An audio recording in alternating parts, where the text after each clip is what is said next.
Murder Mystery 2. Boy. So it's been about 4 years since the last mystery that Nick and Audrey had. They've been trying to solve crimes, but honestly, they've been failing miserably.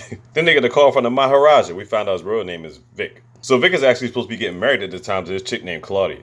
Or Claudette. So he invites him out to this luxurious island. He's got a new bodyguard by the name of Louis, but the colonel's actually back too. So I'm like, okay. During the party, they run into his sister Soraya. They're like, oh snaps, we didn't even know you had a sister. And he got this lady by the name of the Countess with her little sidekick or whatever. Turns out Countess is actually his ex-fiance, and her and Claudette actually used to be like best friends and like dorm mates. And she's actually there to be the maid of honor. I'm like, what?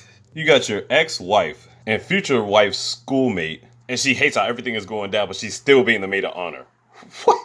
Then you got this guy by the name of Francesco. Now, he used to be a soccer player. He accidentally headbutted somebody to the point they was going to have a concussion. To the point where they'll never be able to blink again. I'm like, what the fuck? How do you even do that? So apparently he's made sex to about 10,000 women. He's trying to get at Audrey, but we know that shit ain't happening. So now we're going through with the wedding celebration. Everybody's dancing and whatnot. So when it's time for Vic to ride in on the elephant, he ends up falling off the elephant. He's got a knife in his back. You're like, oh shit. But we moved the mask. Turns to find out it wasn't Vic. It was actually his bodyguard, Louis. So Nick is looking around. He's trying to find elephant tracks or whatever like that. And we find out Vic has been kidnapped by some random assailant as he's shooting back to try and get Nick out the way. Meanwhile, Audrey sees this like shawl that's been on fire. She takes a picture of it. This is going to come back later. So now you know the deal. They try and get all their suspects together. So then they go back to their prospective rooms and they're thinking to themselves like, we're the next people that's going to get killed. This was happening the last time. And then everybody keeps coming in unwillingly, not knowing who's in the room. Francisco explains this situation about owing all these people money, whatever like that, because he's messed with 10,000 women, but he's got 2,000 kids out there. So that's motive to get some type of money. Then you have Claudette that comes in. Now we find out that she's getting married, but it's also a prenup. So she wouldn't get any money regardless. So that's motive. And then when Claudia hugged her, she realized she had a gun in her back. I was like, what the fuck? But she wasn't going to use it on Nick and Audrey. Then his sister Soraya comes in. She's pissed off about the whole situation. She's crying and everything. And then the Countess comes in with her sidekick. And we know she didn't want none of this to take place anyway. Bottom line, most of their motives has some type of money involved in it. And then the Colonel comes in with some security guards. Now, the Colonel at this point lost a whole damn arm. In the first movie, he didn't have a hand. And now this movie, he lost a whole arm because he was trying to protect Vic or whatever like that. Personal bodyguarding. He says in the future he's going to get him a bionic arm or whatever like that. So Nick is like, bionic arm, that would cost a lot of money, wouldn't it? He said, no, I looked it up online, it's between 20 and 30,000.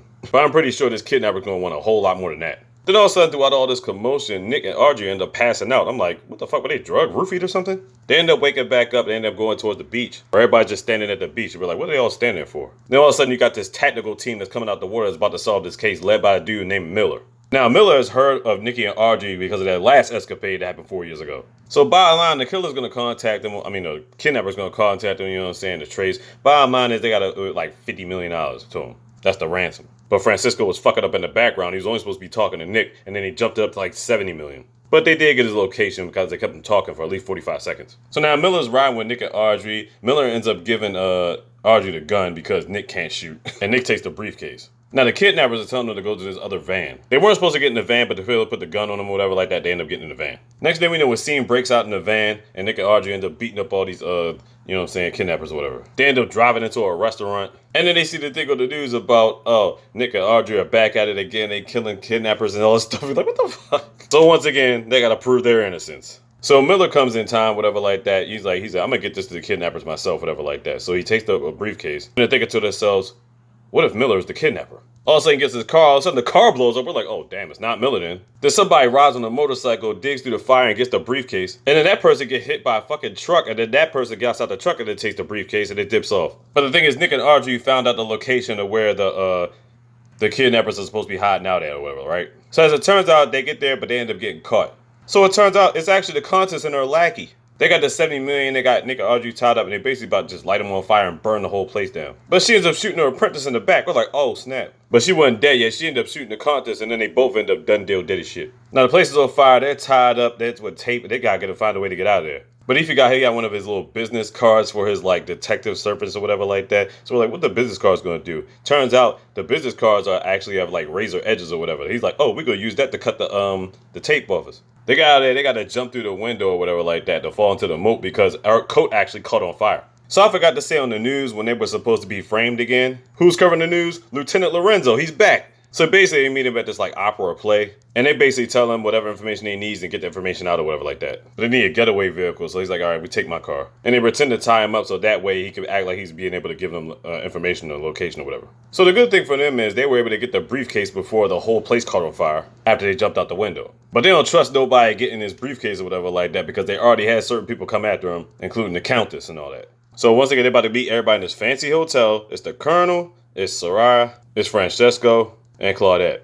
They're trying to figure out all these clues, but they really don't have nothing. And then the kidnapper, all of a sudden, he says, yo, put the money in the elevator or whatever like that, and you'll see Vic. But they don't decide to do that. Then all of a sudden, the elevator door opens up, and it's Vic just standing there. But the thing is, they can't get to him right away because Vic got a goddamn bomb trapped to his body or whatever. And apparently the kidnapper has the detonator.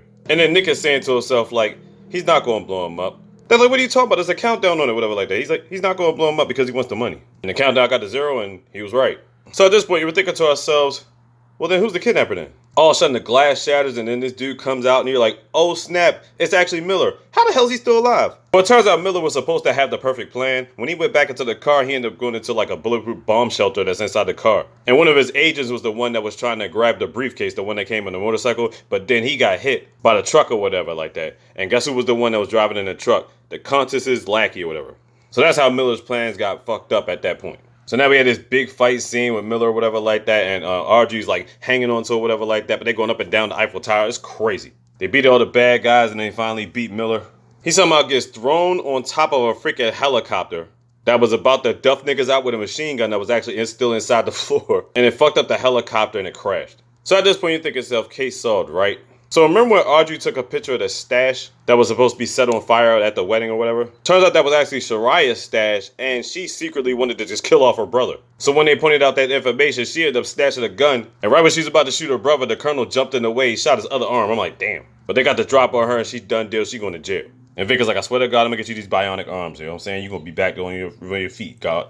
So all's well that ends well, right? So when Nick and Audrey was getting on the island or whatever like that, Vic had this personal helicopter guy, whatever like that. He kept calling him Mr. Shits or whatever like that. But their last names is Spitz. He was making jokes on the name, whatever like that. So Mr. Shits drives past them and he's basically giving them a gift. He gives them a briefcase or whatever. And the briefcase is from Vic, and it's got like $10 million in it. And it was like, if you run out of money, you can sell the briefcase for $3 million. I'm like, shit. So the last scene is when they get on the helicopter, right? You're like, all right, they live in a lavish life. They're going to get it popping. Then all of a sudden, the helicopter dude starts talking with a regular accent. He's like, yeah, call for the bag. I'm like, really? And then he gets the bag and his parachute. He jumps out the helicopter, and they're just like, oh, shit. And then that's the end of the movie. I'm like, wow.